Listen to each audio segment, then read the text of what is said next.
Hi viewers, welcome to our channel. ప్రస్తుతం మనతో పాటు దామ భారతి గారు సీనియర్ జర్నలిస్ట్ ఉన్నారు. వారితో ఒకసారి మాట్లాడదాం. సార్ నమస్కారం. సార్, మలయాళం సినిమా ప్రొడ్యూసర్స్ ఒక సంచలన నిర్ణయం తీసుకున్నారు సార్. అది జూన్ 1 నుంచి మలయాళం సినిమా ఇండస్ట్రీ మొత్తాన్ని కూడా మూసివేస్తున్నట్టుగా వాళ్ళు ప్రకటించారు. ఇప్పుడు ఈ నిర్ణయంతో అంటే ఇండియన్స్ అందరూ కూడా షాక్ అయిపోయారు.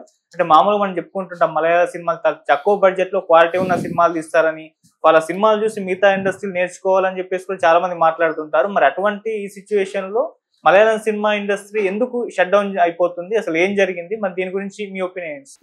నేను పర్సనల్ గా నేను కూడా సినిమా రంగంలో ఉన్నాను. 2 సినిమాలు డైరెక్ట్ చేశాను. సో నేను ఎక్కడికి ఎవరిని కలిసినా ఫస్ట్ అడిగే ప్రశ్న ఏంటంటే, మీరెందుకు మలయాళం లాగా సినిమాలు తీయలేకపోతున్నారు? ఇక్కడ వాళ్ళు చూడండి, చిన్న చిన్న బడ్జెట్లో ఎంత గొప్ప సినిమాలు తీస్తున్నారో, మనోళ్ళు ఎందుకు తీయలేకపోతున్నారు అనేది మేజర్ ప్రతి ఒక్కరు అడిగే ప్రశ్న. ఎందుకంటే కోవిడ్ తర్వాత, ఓటీటీలు ఓపెన్ అయిన తర్వాత, కోవిడ్కి ముందు మలయాళం సినిమా చూసే వాళ్ళ సంఖ్య చాలా తక్కువ ఉండేది. కోవిడ్ తర్వాత విపరీతంగా మలయాళం సినిమాలు చూసే వాళ్ళ సంఖ్య బాగా పెరిగింది. ముఖ్యంగా ఓటీటీ ప్లాట్ఫామ్స్ విపరీతంగా రావడంతో మలయాళంలో తీసే మలయాళం సినిమాలు చూడడం అనేది పెరిగింది. నిజానికి మలయాళం ఇండస్ట్రీ కూడా ఎప్పటి నుంచో వాళ్ళది ఫస్ట్ ఫిల్మ్ 1928లోనే సైలెంట్ ఫిల్మ్ వచ్చిందన్నమాట. విగతో కుమారన్ అని ఫస్ట్ మూకీ అంటారు, 1928లో వచ్చింది. దాని తర్వాత 38లో బాలన్ అని టాకీ వచ్చింది. అప్పటి నుంచి కూడా మలయాళం ఉంది. దాని తర్వాత మనకి సౌత్ ఇండియాలో కన్నడలో, తర్వాత మలయాళంలో న్యూ వేవ్ ఫిల్మ్స్ కూడా ఈ 2 భాషల్లోనే ఫస్ట్ వచ్చాయన్నమాట. ఒక రకంగా చెప్పాలంటే కన్నడలో ముందొచ్చాయి. మన తిక్కవరపు పట్టాభిరామరెడ్డి అని ఇక్కడ నుంచి కన్నడలో వెళ్ళి ఆయన శృంగార మాస కానీ లేకపోతే కొన్ని సినిమాలు ఆయన షూట్ చేశారు. అలాగే మలయాళంలో కూడా ఎప్పటి నుంచో ఉంది న్యూ వేవ్ ఫిల్మ్ మేకింగ్ కానీ, కొత్త టెక్నాలజీ కానీ. ముఖ్యంగా ఇండియన్ వైజ్గా సినిమా రంగంలో ఉండే గొప్ప టెక్నీషియన్లు చాలామంది, కెమెరామెన్లు కావచ్చు, మ్యూజిక్ డైరెక్టర్లు కావచ్చు, సౌండ్ పూపుట్టి ఇలాంటి వాళ్ళు సౌండ్ కావచ్చు, ఇలాంటి వాళ్ళందరూ మలయాళం నుంచి వచ్చిన వాళ్ళు ఉన్నారు. అలాగే మలయాళంలో ముందు నుంచి కూడా ఒక డిఫరెంట్ లైఫ్ని డిపిక్ట్ చేసే రియలిస్టిక్ సినిమాలు ఉన్నాయి. అట్ ద సేమ్ టైం మలయాళంలోనే భయంకరమైన బూత్ సినిమాలకి పుట్టినిల్లు కూడా మలయాళమే. మనకి షకీలా కావచ్చు, అంతకుముందు కూడా విపరీతంగా అసలు మలయాళ సినిమా అంటేనే బూత్ సినిమా అనే ట్రెండ్ నడిచింది కొద్ది రోజులు. చివరికి షకీలా మమ్ముట్టికి, మోహన్ లాల్కి కూడా పోటీ ఇచ్చింది. మరి అంత గొప్ప నా ప్రశ్న నన్ను అడిగే వాళ్ళకి నేను చెప్పేవాడిని, అంత గొప్ప మలయాళం సినిమా అయితే షకీలా సినిమాలు కావచ్చు, పోర్న్ ఇండస్ట్రీ అక్కడ ఎందుకు వచ్చింది? అంత గొప్ప వాళ్ళు అయితే మలయాళం వాళ్ళు. అంటే నీకు నచ్చితే చూడు, అంతేగాని అది గొప్ప, తెలుగు సినిమాలు చెత్త అని మాట్లాడొద్దని నేను చాలామందిని అడిగేవాడిని. అట్లా అనుకుంటే రెండో ప్రశ్న ఏంటంటే సాహిత్యంలో మలయాళంలో ఒక నవల వస్తే 50,000 కాపీలు, 1,00,000 కాపీలు అమ్ముడుపోతాయి. అంటే చదువుతారు. తెలుగులో ఎందుకు చదవరు? తెలుగులో మరి ఎందుకు గొప్ప సాహిత్యం, మలయాళం సాహిత్యంతో పోలిస్తే గొప్ప సాహిత్యం తెలుగులో ఎందుకు రాదు?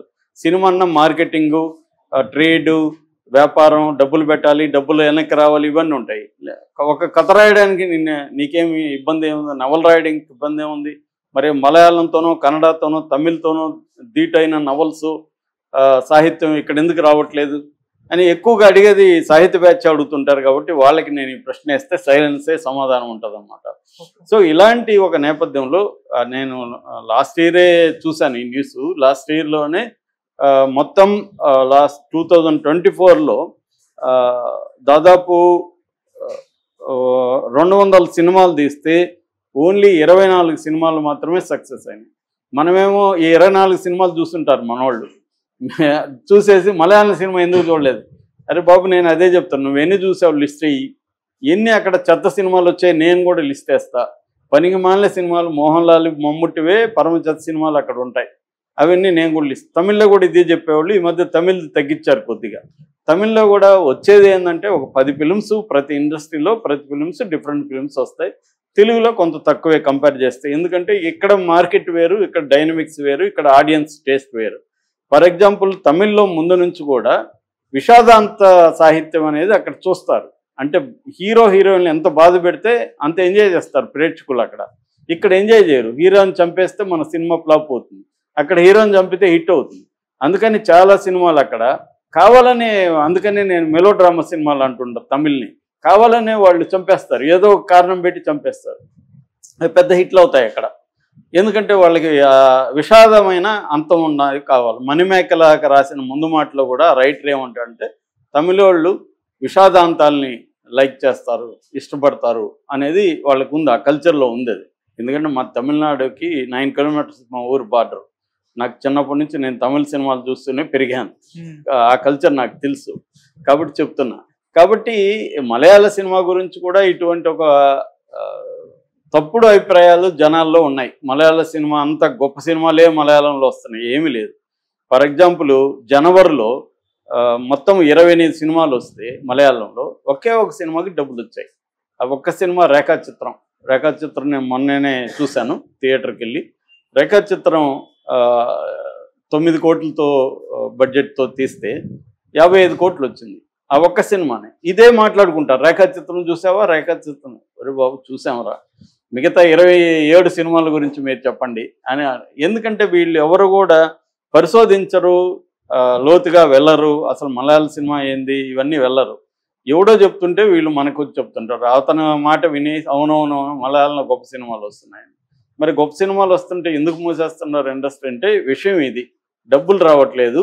టెక్నీషియన్లు, హీరోలు విపరీతంగా రేట్లు పెంచేశారు. అందుకని ప్రొడ్యూసర్లకి 2024లో 600 నుంచి 700 కోట్లు నష్టపోయారు ప్రొడ్యూసర్లు. సో 600-700 కోట్లు నష్టపోతే ఆ సినిమా ఇండస్ట్రీ పనికొస్తుందా, నిలబడుతుందా? ఎందుకంటే ఆ సినిమా ఇండస్ట్రీనే చిన్న సినిమా ఇండస్ట్రీ. వాళ్ళకి ఇప్పుడు ఊపిరి వచ్చింది ఓటీటీ వల్ల. అంతకుముందు ఏంటంటే థియేటర్సే చాలా తక్కువ ఉంటాయి మలయాళంలో. కేరళలో థియేటర్లు చాలా తక్కువ ఉంటాయి.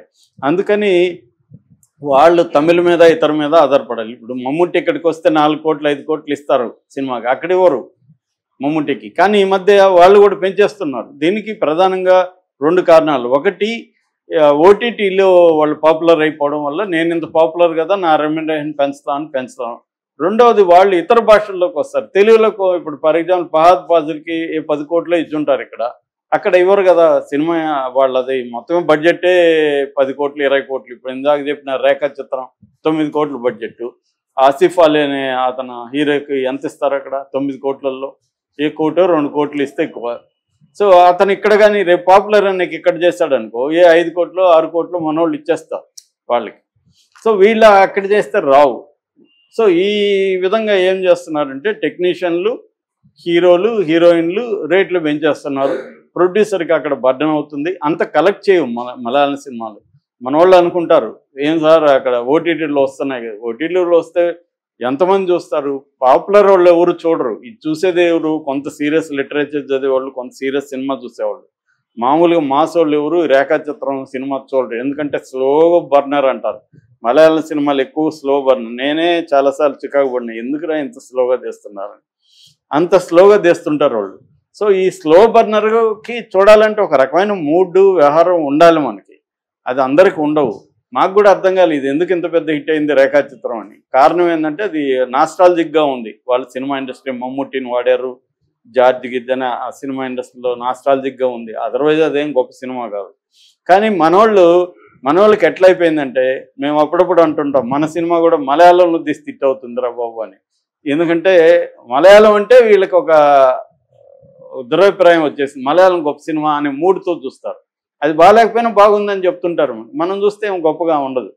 సో ఈ ప్రాబ్లమ్స్ బయటకు తెలియదు. ఇప్పుడు ఏం చేశారంటే జూన్ 1 నుంచి Malayalam cinema film producers association, film employees federation ఈ 2 సంస్థలు జూన్ 1 నుంచి బాయ్కాట్ చేస్తున్నాము అని చెప్పారు. అక్కడ తిరువనంతపురంలో సెక్రటేరియట్ ముందు కూడా ధర్నాలు కూడా ప్లాన్ చేస్తున్నారు. ఎందుకంటే ఇలాగైతే మేము సినిమాలు తీయలేము అంటే ప్రొడ్యూసర్లు, డిస్ట్రిబ్యూటర్లు, ఎగ్జిబిటర్స్ ఈ 3 రకాల వాళ్ళు కూడా సినిమాకి నష్టపోతున్నారు. నేను ఇందాక చెప్పినట్టు జనవరిలో 28 సినిమాలు వస్తే ఒకే సినిమా హిట్ అయితే 27 సినిమాలు తీసిన ప్రొడ్యూసర్లు లాసే కదా. ఎగ్జిబిటర్లు పోయింది డబ్బులు, డిస్ట్రిబ్యూటర్లు పోయింది.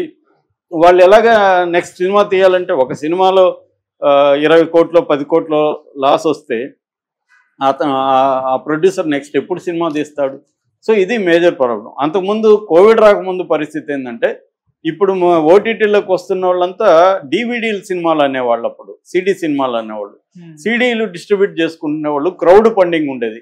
ఒక 10 మంది కలిసి కొంత డబ్బులు లేకపోతే ఒక 100 మంది దగ్గర కలెక్ట్ చేసుకొని తలా 1000 రూపాయలు 100 మంది దగ్గర తీసుకుని అట్లా తీసుకొని చిన్న చిన్న కథలు చేసుకొని వచ్చేవాళ్ళు. ఎప్పుడైతే ఓటీటీ వచ్చిందో దీనికి మార్కెట్ వచ్చింది. మార్కెట్ వచ్చేకాడికి వీళ్ళందరూ డబ్బులు. ఎక్కడైనా మనిషి ఆశ, ఇంకా మలయాళం వాళ్ళు ఏంటంటే ఎడ్యుకేషన్ 100% ఉంటుంది. వాళ్ళు కమర్షియల్ పీపుల్. ఎక్కడ పోయినా నువ్వు ప్రపంచంలో ఎక్కడైనా దుబాయ్లో అడుగు, దుబాయ్లో మన తెలుగు వాళ్ళు ఉంటారు, వాళ్ళని అడుగు, సరే అక్కడ ఇండియా నుంచి వచ్చిన వాళ్ళల్లో కమర్షియల్ ఎవరు ఎక్కువ అంటే మలయాళం అని చెప్తారు. కెనడాలో అడుగు, మలయాళం అని చెప్తారు. అదేదో వివేక్ సినిమాలో ఒక జోక్ ఉంటుంది. వివేక్ ఒకసారి దాన్ని ఏమంటారు, సబ్బే అంటారు కదా, కింద నుంచి ఇలా పైకి వెళ్తాం, అలా వస్తూ టీ తాగుతూ వస్తాడు. వాడు అడుగుతాడు ఫ్రెండ్, ఎక్కడరా నీకు అక్కడెక్కడ టీ దొరికిందంటే, నేను రోజు ఇట్లా వచ్చేది చూసి ఒక మలయాళం వాడు అక్కడ టీ షాప్ తెచ్చారా అని. అలా ఉంటుంది అనమాట. అంటే వీళ్ళు బిజినెస్ పీపుల్, బిజినెస్ మైండ్ ఎక్కడ పోయినా ఉంటుంది.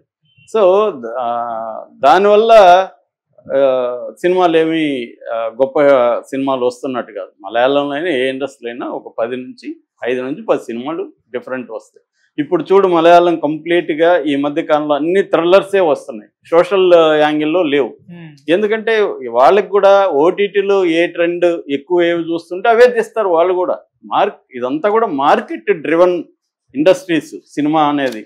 సో ఇప్పుడు 9 కోట్లు రేఖాచిత్రం మీద పెట్టారంటే 9 కోట్లు మళ్ళీ వస్తుంది అనుకుంటేనే కదా పెడతారు. సో అలాగే ఇప్పుడు 27 సినిమాలు లాస్ వస్తున్నప్పుడు వాళ్ళు ఇంకా 2 నెలల సినిమాలు ఎలా తీస్తారు? అందువల్ల సంవత్సరానికి వాళ్ళకి మలయాళం ఇండస్ట్రీ 600 నుంచి 700 కోట్లు లాస్ వచ్చే పరిస్థితి ఉన్నప్పుడు ఖచ్చితంగా వాళ్ళు దీన్ని బాయ్కట్ చేయక ఏం చేయలేరు. అందుకని షట్ డౌన్ చేస్తున్నారు. అందుకని ఇండియాలో ఇప్పుడు మలయాళం ఇండస్ట్రీ షట్ డౌన్ అంటే అనేది చాలామందికి షాకింగ్గా ఉంది. ముఖ్యంగా గొప్ప సినిమాలు అనుకున్న వాళ్ళకి షాకింగ్గా ఉంది. ఈ విషయాలు మనలాంటి వాళ్ళకి షాకింగ్ లేదు. ఎందుకంటే మాకు ఏ ఇండస్ట్రీలో ఏం జరుగుతుందో తెలుసు. తెలియని సినిమాలు చూసేసి ఓటీటీలో ఇంకేం తెలియదు వాళ్ళకి. ఓటీటీలో బాగుంది, ఎవరో చెప్పారు, ఫేస్బుక్లో పెట్టారు, మలయాళం ఇండస్ట్రీ గ్రేట్ మీరు ఎందుకు సినిమాలు తీయలేదని మాట్లాడడం తప్ప ఇంకేమీ రాదనమాట. అలాంటి వాళ్ళకి ఇది షాకు. తెలిసిన వాడికి ఏమి షాక్ లేదు. ఎందుకంటే అక్కడ కూడా అందరికీ గ్రీడ్ ఉంటుంది. అక్కడ రేట్లు మనవాళ్ళలాగే అక్కడ కూడా రేట్లు పెంచేస్తారు. మనవాళ్ళని లెక్కలేసుకొని జాగ్రత్తగా చేస్తారు. మనవాళ్ళకి ఇంత లాస్ వచ్చిందని మనవాళ్ళు ఎవరు మూయలేదే.